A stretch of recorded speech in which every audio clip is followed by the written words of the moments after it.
കാരണം പിണറായി വിജയന് അധികാരത്തിൽ നിന്ന് മാറ്റി നിർത്തുക എന്ന് പറയുന്നത് അസാധ്യമായ ഒരു സംഗതിയായി നിൽക്കുകയാണ്. അങ്ങേയറ്റത്തെ ഭയമാണ് അദ്ദേഹത്തെ ഭരിച്ചുകൊണ്ടിരിക്കുന്നത് എന്നാണ് ഞാൻ മനസ്സിലാക്കുന്നത്. CPM-നകത്ത് യാതൊരു തരത്തിലുള്ള തിരുത്തലുകൾക്കുമുള്ള അവസരം ഇപ്പോഴും ഉണ്ടായി വന്നിട്ടില്ല.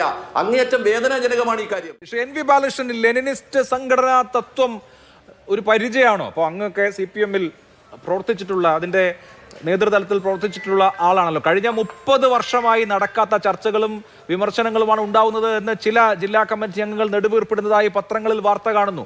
30-40 കൊല്ലമായിട്ട് CPM പാർട്ടിക്കകത്ത് അങ്ങനെ നേതൃത്വം നിശിതമായ വിമർശനത്തിന് വിധേയമാകണം, സ്വയം വിമർശന പ്രക്രിയ എന്നുള്ള കാര്യം നടക്കുന്നില്ലേ? അതോ ഈ തിരുവാതിരയും വാഴ്ത്തുപാട്ടും ഒക്കെ നടന്നിരുന്ന സംവിധാനങ്ങൾ ആത്യന്തികമായ ഒരു വലിയ പ്രശ്നം നേരിടുമ്പോൾ ഒടുവിൽ ആ കറക്ഷൻ മോഡിലേക്ക് മാറുകയാണോ? താങ്കൾക്ക് എന്താണ് തോന്നുന്നത്?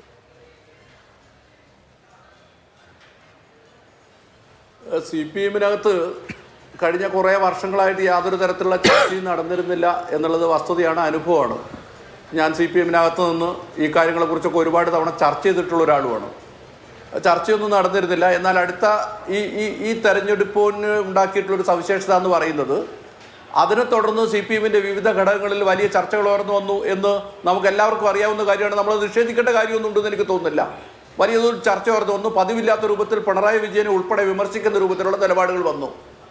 പക്ഷെ നമ്മൾ കാണേണ്ട അതിനകത്ത് ഏറ്റവും അടിസ്ഥാനപരമായ പ്രശ്നം എന്താണെന്ന് ചോദിച്ചാൽ, ആളുകളുടെ ഈ വികാരത്തിനനുസരിച്ച് അല്ലെങ്കിൽ ആളുകൾ പാർട്ടിയെക്കുറിച്ച് മനസ്സിലാക്കുന്നതിനനുസരിച്ച് ഒരു കമ്മ്യൂണിസ്റ്റ് പാർട്ടി എങ്ങനെയാണോ പ്രവർത്തിക്കേണ്ടത് അങ്ങനെ പ്രവർത്തിക്കുന്നതിന് CPM-ന് സാധ്യമല്ലാത്തൊരവസ്ഥ ഇപ്പം നിലനിൽക്കുന്നു എന്നുള്ളതാണ് ഏറ്റവും പ്രധാനപ്പെട്ട പ്രശ്നം. നിങ്ങൾ ആലോചിച്ച് നോക്കൂ, CPM-ൻ്റെ അവൈലബിൾ പോളിറ്റ് ബ്യൂറോ ചേർന്നിട്ട് പിണറായി വിജയൻ പ്രതിപക്ഷ നേതൃസ്ഥാനത്തേക്ക് വരേണ്ടതില്ല എന്ന് തീരുമാനിക്കുകയാണ്. ആ തീരുമാനമായിട്ട് കേരളത്തിൽ വരുമ്പോൾ CPM-ൻ്റെ ഒരു സംഘടനാ രീതി വെച്ചെന്താണ് പോളിറ്റ് ബ്യൂറോ എടുത്തിട്ടുള്ള ഒരു തീരുമാനമാണ്. ആ തീരുമാനം അംഗീകരിച്ച് അതനുസരിച്ച് സംവിധാനങ്ങൾ കേരളത്തിൽ ഉണ്ടാക്കുകയാണ് ചെയ്യുക.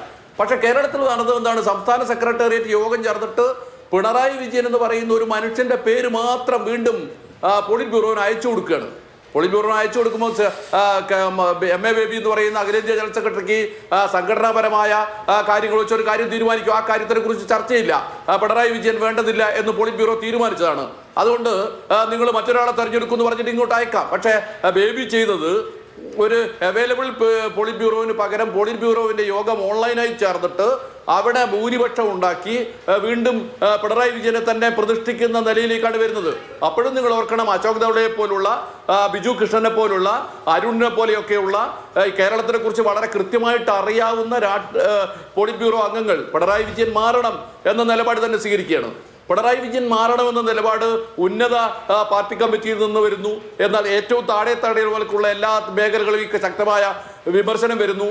പക്ഷെ ആ വിമർശനമൊക്കെ സ്വീകരിച്ചുകൊണ്ട് പിണറായി വിജയന് മാറി നിന്ന് ഒരു പുതിയ നേതൃത്വത്തെ ഉണ്ടാക്കുക. നിങ്ങൾ ആലോചിച്ച് നോക്കൂ, 80 വയസ്സ് കഴിഞ്ഞ ഒരു മനുഷ്യനല്ലേ പിണറായി വിജയൻ സഖാവ് എന്ന് പറയുന്നത്. അദ്ദേഹം പാർട്ടിക്ക് ചെയ്ത സേവനങ്ങളും കാര്യങ്ങളൊക്കെ അവിടെ നിൽക്കട്ടെ, ഞാനതിൻ്റെ വ്യക്തി കാര്യങ്ങളിലേക്ക് പോവല്ല, അദ്ദേഹത്തെ നിരാകരിക്കുമല്ല. പക്ഷേ ഏത് മനുഷ്യനാണ് അറിയാത്തത് 80 വയസ്സിന് ശേഷവും പിണറായി വിജയനെ പോലെ ഒരാൾക്ക് ഇങ്ങനെ പ്രവർത്തിക്കാൻ കഴിയില്ല, ഒരു പ്രതിപക്ഷ നേതൃത്വ പദവിയിലേക്ക് വേണ്ടത് ചടുലമായി ഇടപെട്ടുകൊണ്ടിരിക്കുന്ന ആളുകളാണ് എന്നൊക്കെ എല്ലാവർക്കും അറിയാം. പക്ഷേ കേരളത്തിലെ CPM-നകത്ത് അത് സാധ്യമല്ല. കാരണം പിണറായി വിജയന് അധികാരത്തിൽ നിന്ന് മാറ്റി നിർത്തുക എന്ന് പറയുന്നത് അസാധ്യമായ ഒരു സംഗതിയായി നിൽക്കുകയാണ്. അങ്ങേയറ്റത്തെ ഭയമാണ് അദ്ദേഹത്തെ ഭരിച്ചുകൊണ്ടിരിക്കുന്നത് എന്നാണ് ഞാൻ മനസ്സിലാക്കുന്നത്. കാര്യം എന്താണെന്ന് ചോദിച്ചാൽ, അദ്ദേഹവുമായി ബന്ധപ്പെട്ട് പലതരത്തിലുള്ള എലിഗേഷൻസ് ഉണ്ട്, പലതരത്തിലുള്ള കേസുകളുണ്ട്, മറ്റ് പ്രശ്നങ്ങളുണ്ട്. ഒരു രാഷ്ട്രീയ അധികാരത്തിൻ്റെ ഇമ്മ്യൂണിറ്റിയിൽ നിന്നുകൊണ്ട് ഇനിയുള്ള കാലം എങ്ങനെ മുന്നോട്ട് കൊണ്ടുപോകാൻ പറ്റുമെന്നാണ് അദ്ദേഹം അന്വേഷിക്കുന്നത്. മറ്റൊന്നും അദ്ദേഹത്തിന് മുമ്പിൽ മാർഗമില്ല. ഒരു പൊളിറ്റിക്കൽ ഒരു ഇമ്മ്യൂണിറ്റി ഏതെങ്കിലും തരത്തിൽ കിട്ടണോ അദ്ദേഹത്തിന്, അല്ലാതെ സാധ്യമല്ല. ഒരു സാധാരണ പാർട്ടി സഖാവായി നിൽക്കുമ്പോൾ വരാൻ പോകുന്ന കാര്യങ്ങളെ അദ്ദേഹത്തിന് തടുക്കാൻ ബുദ്ധിമുട്ടായിരിക്കും. അതുകൊണ്ട് ഇത് കിട്ടുമോ എന്നുള്ളത്, കാരണം ഒരു പ്രതിപക്ഷ നേതൃസ്ഥാനത്ത് കൊണ്ട് എത്രമാത്രം കിട്ടും എന്നുള്ളതൊക്കെ വേറെ പ്രശ്നമാണ്. ഒരു ക്യാബിനറ്റ് പദവി മാത്രമാണ് സംഭവിക്കുക. ആ ക്യാബിനറ്റ് പദവിയെ മറികടന്നുകൊണ്ടൊക്കെ കാര്യങ്ങൾ ഒരു പക്ഷേ നാളെ വന്നേക്കാം. പക്ഷേ ഒരു പരിധിയായി ഇന്ന് കിട്ടാൻ സാധ്യതയുള്ള ഒരു ക്യാബിനറ്റ് പദവിയെങ്കിലും പിടിച്ചു നിർത്തിക്കൊണ്ട് മുന്നോട്ട് പോകുന്നതിനെ കുറിച്ചാണ് അദ്ദേഹം ആലോചിക്കുന്നത്. നിങ്ങൾ ആലോചിച്ച് നോക്കൂ, CPM-ൻ്റെ തലമുതിർത്ത നേതാക്കന്മാരൊക്കെ 1980-ൽ കേരളത്തിൽ ഇടതുപക്ഷ ജനാധിപത്യ മുന്നണി അധികാരത്തിൽ വരുമ്പോൾ കേരളത്തിലെ പാർട്ടി ആവശ്യപ്പെട്ടത് EMS നമ്പൂതിരിപ്പാട് വീണ്ടും കേരളത്തിലെ മുഖ്യമന്ത്രിയായി വരണമെന്നാണ്. അദ്ദേഹത്തിന് അന്ന് 71 വയസ്സേ ഉള്ളൂ. പക്ഷേ മുഖ്യമന്ത്രിയാവണം എന്ന് പറഞ്ഞപ്പോൾ അദ്ദേഹം അത് നിരാകരിച്ചു.